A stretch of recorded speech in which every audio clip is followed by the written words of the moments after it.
नमस्कार बच्चों, आज हम BA third year Mahadevi Verma last video में हमने उनकी एक कविता रुख सी तेरा गणकेश पाठ किया।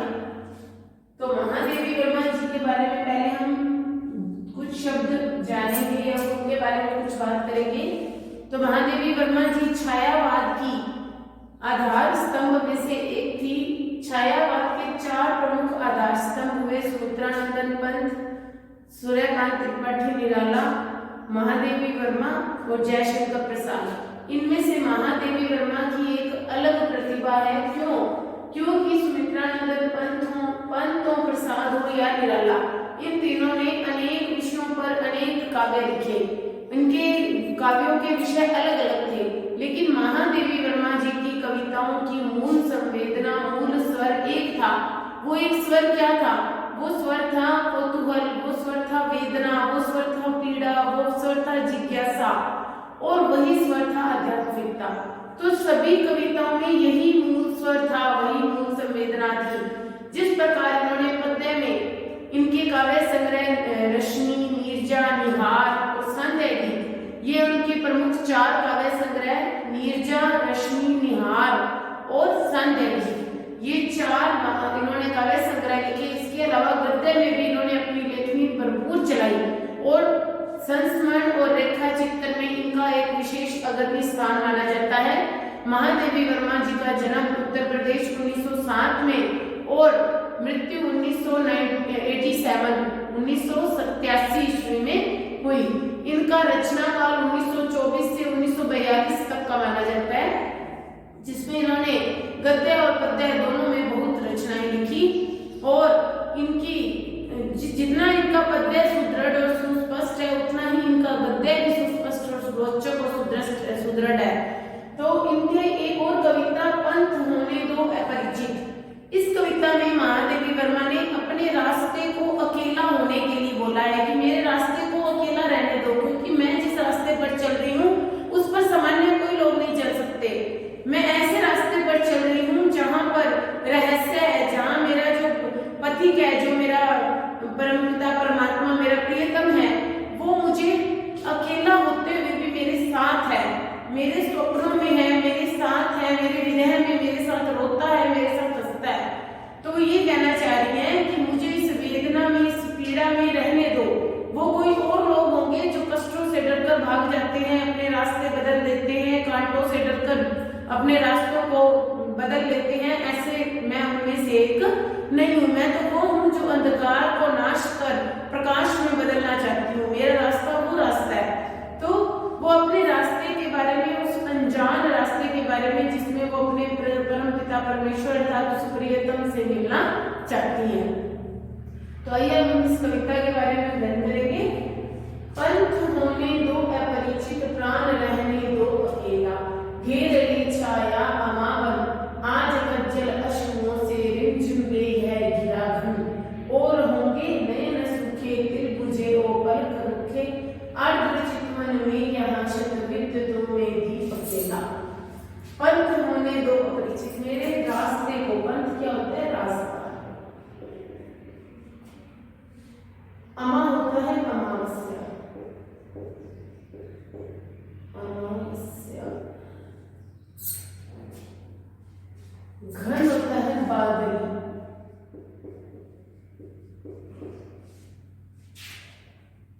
चितवन होता है दृष्टि, आर्द्र होता है गीला, विद्युत होता है बिजली। रूपक अलंकार का बहुत अच्छा प्रयोग हुआ है इस कविता में। पंथ होने दो अपरिचित, प्राण रहने दो अकेला। कवित्री कह रही है महादेवी जी कि मेरे रास्ते को अपरिचित रहने दो और मेरे प्राणों को अकेला रहने दो। मेरे रास्ते को, मैं नहीं चाहती कि सभी मेरे रास्ते को जाने, मेरे रास्ते को अपरिचित रहने दो, मेरे मार्ग को अपरिचित रहने दो और मेरे प्राणों को अकेला रहने दो, अर्थात मुझे अकेला रहने दो। घेर ली छाया अमावन, आज कज्जल अश्रुओं में रिमझिम गई है घिराघन। चाहे मेरी छाया, छाया क्या होती है? अपनी परछाई, छाया क्या होती है? परछाई। चाहे मेरी छाया अमावस्या बनकर मुझे घेर ही क्यों ना ले, वो एक प्रश्न कर रही है अपने आप से कि मेरे रास्ते को, मेरे मार्ग को अपरिचित रहने दो और मुझे अकेला रहने दो, मेरे प्राणों को अकेला रहने दो। चाहे मेरी परछाई अमावस्या बनकर मुझे ही क्यों ना घेर ले, आज कज्जल अश्कों में रिमझिम ले यह गिरागर। आज चाहे मेरी काजल से युक्त, कज्जल अश्रु काजल से युक्त जो मेरी आंखें हैं उसमें से आंसू के रूप में रिमझिम बादलों की बारिश ही क्यों ना होने लगे, तो भी और होंगे नयन सूखे हुए नेत्र, कोई और होंगे जो ऐसी परिस्थिति आने पर सूख जाते होंगे। दिल बुझे लोग पलक रुखे, जिसमें पलकें बुझ जाती हैं या जिनकी दीपक बुझ जाते हैं और उनकी पलकें रुखी हो जाती हैं, वे नेत्र कोई और होंगे। मेरी तो अभी भी दृष्टि गीली पड़ी है और मैंने सैकड़ों विद्युतों से खेलना सीखा है। मैंने सैकड़ों विद्युतों के दीपकों से खेलना सीखा है। कहने का भाव ये है, इसमें कवित्री ये कहना चाहती है कि जो साधना पथ होता है, जो भक्ति का मार्ग होता है, उसमें अनेक कठिनाइयां आती हैं। उसमें क्या होता है, नेत्र गीले नहीं होते, नेत्र आंसू बहा बहा के सूख जाते हैं। वो कह रही है कि ऐसे नेत्र कोई और होंगे। वो इसमें ये बताना चाह रही है कवित्री कि काजल से सनी आंखें बादल के समान आंसुओं की वर्षा करने लगे। मेरे मार्ग को अपरिचित रहने दो, मैं मेरे मार्ग को अपरिचित रखना चाहती हूँ। वो ये कहना चाह रही है कि चाहे मेरा रास्ता अकेला हो, चाहे गहन अंधकार हो, चाहे आकाश बादलों से घिरा हो, यह घिरा घन, चाहे आकाश बादलों से क्यों ना घिरा हो, लेकिन मैं उन लोगों में से नहीं हूँ, उनमें से नहीं हूँ जो क्या हो, जिनके नेत्र सूख जाते हैं और जिनके दीपक बुझ जाते हैं, पलकें रुखी हो जाती हैं। मैं उन लोगों में से नहीं हूँ। मेरी तो चितवन, मेरी दृष्टि अभी भी गीली है और मैंने सैकड़ों बिजलियों से खेलना सीखा है, अर्थात मैंने अनेक कष्टों का सामना करना सीखा है। मैं वो नहीं हूँ जो कष्टों को देखकर घबरा जाए, मैं वो नहीं हूँ जो कष्टों को देखकर पीछे मुड़ जाए, जो कठिनाइयों को देखकर उसका सामना ना करे। मैंने तो सैकड़ों बिजलियों से खेलना सीखा है, इसलिए मेरे साधना पथ को अपरिचित रहने दो और मेरे प्राणों को अकेला रहने दो। इसमें कवित्री ये कहना चाह रही है, आगे देखिए। अन्य होंगे चरण हारे और हैं जो लौटते थे शूल को संकल्प सारे, दुखी वृत्ति निर्माण उन्माद यह अवरता नापते पद बांध देंगे अंक संस्कृति से तिमिर में स्वर्ण वेला। कवित्री कहती है कि वे चरण, वो पैर, वो चरण कोई और होंगे जो क्या करते हैं, जो कांटों को देखकर लौट जाते हैं, जो कठिनाइयों को देखकर मुड़ जाते हैं, जो विकट परिस्थितियों को देखकर अपना रास्ता बदल देते हैं, जो कांटों को देखकर मुड़ जाते हैं, जो विकट परिस्थितियों को देखकर अपना रास्ता बदल देते हैं, वे चरण कोई और चरण होंगे। वे शूल को संकल्प सारे, मैं तो वो हूँ जो कांटों को अपने सारे संकल्प समर्पित कर देती हूँ। मैं कौन हूँ, मैं वो हूँ, वे चरण कोई और होंगे जो कांटों को देखकर अपना रास्ता बदल देते हैं, जो कठिन परिस्थितियों को देखकर अपनी परिस्थितियां बदल लेते हैं, जो विकट मोड़ आने पर अपना पंथ या अपना रास्ता बदल देते हैं, वो कोई और होंगे। मेरे तो वो चरण है जो कांटों को भी अपने संकल्प समर्पित कर देते हैं।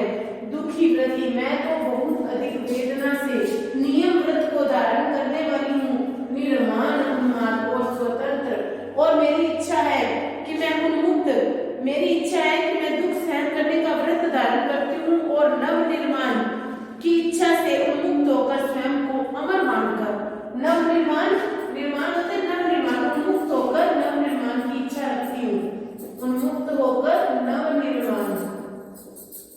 अब वो फिर से कहिए कि वे चरण कोई और होंगे जो कांटों को देखकर मुड़ जाते हैं, जो विकट परिस्थितियों को देखकर लौट जाते हैं।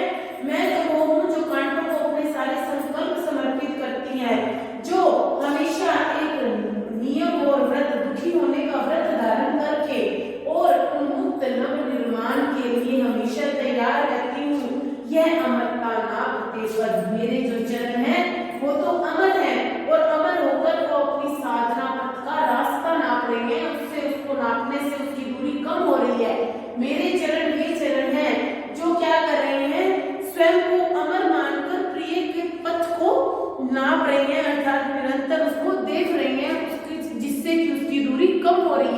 लगातार हम रास्ते पर चलते जाएंगे, रास्ते को नापते जाएंगे तो क्या होगा, रास्ता कम होता जाएगा। तो वो कह रही है कि ये जो मेरे चरण है ये तो अमर होकर प्रथम जो साधना पथ है उसको नाप रहे हैं, प्रियतम के पथ को नाप रहे हैं, बांध देंगे अंक संस्कृति। ये वे हैं, ये मेरे चरण वे हैं कि जो दृढ़ता से संसार की गोदी में, अंक क्या होता है, गोद, जो संसार संस्कृति होता है संसृष्टि, जो सृष्टि की गोद में छाए, तिमिर होता है अंधकार। मेरे चरण वो हैं जो सृष्टि की गोद में छाए अंधकार को स्वर्ण बेला में परिवर्तित कर देंगे, प्रकाश में परिवर्तित कर देंगे, अर्थात जो विकट परिस्थितियों को सुखद में बदल देंगे, दुखद को सुखद में, विकट को सरल में बदल देंगे। मेरे चरण वे चरण हैं जो प्रिय के पथ को नाप कर और उनकी सृष्टि की गोद में अंधकार जो छाया हुआ है उसको प्रकाश में बदल देंगे। समझ आ रही है ना कि जो साधना का पथ है उसमें अनेक बाधाएं आएंगी, अनेक कठिनाइयां आएंगी, अनेक विकट परिस्थितियां आएंगी। वे कोई और चरण होंगे जो परिस्थितियों को देखकर घबराकर अपना रास्ता बदलेंगे। मेरे चरण तो वे चरण हैं जो कांटों को भी समर्पण देंगे अपना और नियम व्रत को धारण कर दुखी होने का उन्मुक्त नव निर्माण की ओर आगे बढ़ेंगे। और ये चरण वे हैं जो अमर होकर अपने प्रीतम के पथ को नापेंगे, अर्थात जिससे कि उसकी दूरी कम हो जाएगी और जो कि क्या करेंगे, सृष्टि की गोद में छाए अंधकार को क्या कर देंगे, स्वर्ण बेला में परिवर्तित कर देंगे, प्रकाश में परिवर्तित कर देंगे। दूसरी होगी कहानी शून्य में जिसके मिटे स्वर, धूलि में खोई निशानी, आज जिस पर प्रलय विस्मित मैं लगाती चल रही नित मोतियों का हाट और चिंगारियों का एक मेला। समझाने वाले शब्द नहीं है, समझने वाले शब्द हैं। ऐसे कोई शब्द नहीं है जिनका आपको अर्थ बताया जाए, बल्कि ऐसे शब्द हैं जिनका अर्थ आपको समझना होगा। दूसरी होगी कहानी शून्य में जिसके मिटे स्वर। आगे कवित्री कह रही है कि ऐसे लोगों की कहानी कोई दूसरी कहानी होगी जिनके स्वर क्या हो जाएंगे, शून्य आकाश में मिट जाएंगे। शून्य क्या होता है, आकाश में, जिनके स्वर क्या हो जाएंगे, आकाश में खो जाएंगे। ऐसे लोगों की कहानी कोई दूसरे लोगों की कहानी होगी, मेरी ऐसी कहानी नहीं है। ऐसी कवित्री कह रही है किसी दूसरे लोगों की कहानी है जिनके स्वर किसमें हो जाएंगे, शून्य में, अर्थात आकाश में खो जाएंगे और जिनके प्रेम की निशानी किसमें खो जाएगी, धूल में मिल जाएगी। ऐसी दूसरे लोगों की कहानी होगी। मेरी कहानी तो ऐसी है जिस पर प्रलय भी क्या करती है, आश्चर्य करती है, जिस पर प्रलय भी अचंभित होती है। मेरी वो कहानी है। ऐसे लोगों की कहानी किसी दूसरे लोगों की कहानी होगी जिनके स्वर आकाश में खो जाएंगे और जिनकी निशानी धूल में मिट जाएगी। मेरी तो वो कहानी है जिस पर प्रलय भी आश्चर्य करती है। मैं लगाती चल रही नित मोतियों का हाट और चिंगारियों का मेला। मैं तो नित्य ही आगे चलती हुई, नित्य मतलब रोज, मैं रोज आगे बढ़ती हुई मोतियों की बाजार, हाट होता है बाजार, मैं नित्य आगे बढ़ती हुई मोतियों के बाजार और चिंगारियों का मेला लगाती हुई आगे चल रही हूँ। अर्थात मेरी आंखों से सदा आंसू रूपी मोती बहते रहते हैं और मेरे हृदय में सदा विरह रूपी चिंगारियां जलती रहती हैं। इसलिए मेरी कहानी वो कहानी नहीं जो आकाश में जिसका स्वर हो जाए या धूल में जिसकी निशानी गुम हो जाए। मेरी वो कहानी नहीं है। मेरी वो कहानी है जिसमें आंसू रूपी मोतियों की मैं बाजार लगाती हूँ और मेरे हृदय में विरह की चिंगारियों का मेला लगा रहता है। नेक्स्ट देखेंगे, हास का मधुदूत बेजो भू रोश की भू भंगिमा पतझार की चाहे सहे जो ले मिलेगा उस अचंचल वेदना जल स्वप्न शब्द जान लो है मिलन एकाकी विरह में है दुखेला पंत होने दो अपरिचित प्राण रहने दो अकेला। इसमें कवित्री कह रही है कि हे सृष्टि, चाहे तुम मुझे हंसी की मधुर दूत को भेजो मेरे सामने, प्रसन्नता के दूत को भेजो, खुशी के दूत को भेजो, अर्थात बसंत ऋतु को भेजो। प्रसन्नता का दूत किसे कहा गया है, बसंत ऋतु का। तो हे प्रकृति, चाहे आप मेरी तरफ प्रसन्नता के मधुर दूत को भेजो, अर्थात बसंत ऋतु को भेजो, या क्रोधित अपनी भौहों की टेढ़ेपन को, भ्रूभंगिमा क्या होता है, भौहों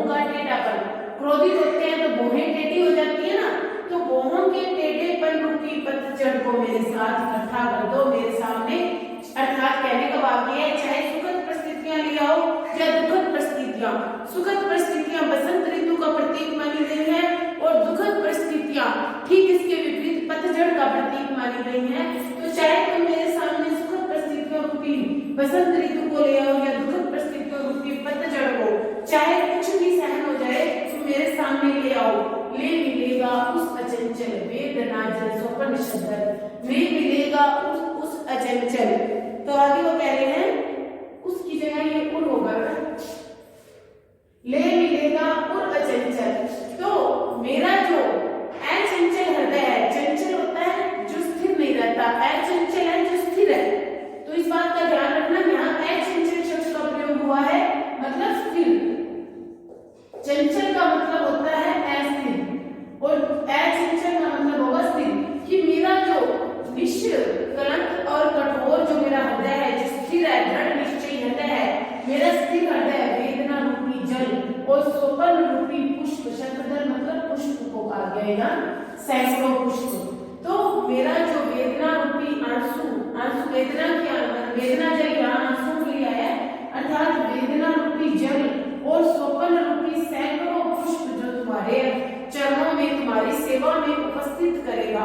कौन? मेरा हृदय, मेरा हृदय जो स्थिर है, जो वेदना रूपी जल और सैकड़ों पत्तों रूपी पुष्प को, सोपन रूपी पुष्पों को तुम्हारे सेवा में उपस्थित करेगा। जान लो वह मिलन एकाकी विरह में है उसका। तुम जान लो कि यह मिलन तो एकाकी है, मेरी तरफ से है कि मैं अकेली आपसे मिलने की इच्छुक हूँ, लेकिन विरह में मैं सदैव ही अकेली रहती हूँ। द्वैत भावना मेरे अंदर नहीं है, मेरे अंदर तो क्या है? समायोजन की भावना है, समाने की भावना है। इसलिए कवित्री कह रही है, क्यों कह रही है? क्योंकि उनको लगता है कि जब वो आंसुओं से अपनी वेदना से रोती हैं और जो स्वप्न देखती हैं उसमें उनको अपने प्रियतम को साथ दिखता है, अर्थात वो प्रियतम को अपने साथ महसूस करती हैं। तो वो कहती है चाहे यह मिलन एकाकी हो, लेकिन विरह में वह सदैव क्या रहती है? अपने प्रियतम उस परमेश्वर के साथ रहती हैं। इसलिए कवित्री फिर से कह रही है, मेरे रास्ते को अपरिचित होने दो और मेरे प्राणों को अकेला रहने दो। क्योंकि अकेला होने के बावजूद भी वो दुखेला है, अर्थात उसके साथ उसके प्रियतम, उसके ईश्वर मौजूद हैं, क्योंकि वो उसे आंसुओं में और अपने स्वप्नों में साथ पाती हैं। इसलिए कवित्री उस अनजान पथ को अपरिचित रहने देना चाहती हैं और अपने आप को अकेले रहने देना चाहती हैं। आज की कविता इतनी ही।